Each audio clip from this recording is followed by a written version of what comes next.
আপনাদের বিকল্প ব্যবস্থা করব, কিন্তু ফুটপাতে বসতে পারবেন না। আপনারা কি একমত কিনা বলবেন? কে আপনারা ফুটপাতে থাকবেন? ফুটপাতে থাকবেন? তাহলে আমি কিন্তু আমার প্রথম সূচনা বক্তব্যে বলেছি যে দেখেন, মানবিক কারণে আমরা আপনাদের সাথে কথা বলতে এসেছি মাননীয় প্রধানমন্ত্রীর নির্দেশে। আপনারা ফুটপাতে এখনকার মতো স্থায়ীভাবে আপনারা ওখানে ব্যবসা করতে পারবেন না, এটা আপনাদের মাথায় রাখতে হবে। এটা কিন্তু বলেছি আমি। গতকালকে আপনারা নিজেরা দেখছেন কারণ বাজার, ফার্ম গেট, বিভিন্ন জায়গায় উচ্ছেদ হয়েছে। এটা কি দেখতে ভালো লাগছে? কেন করছে?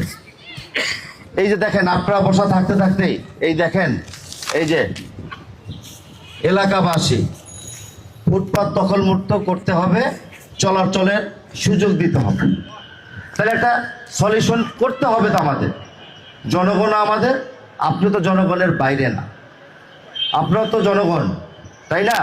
এখন লাস্ট কথা হলো, সবার বক্তব্য শুনলে একই হবে, একটা সলিউশনের জায়গায় আসতে হবে।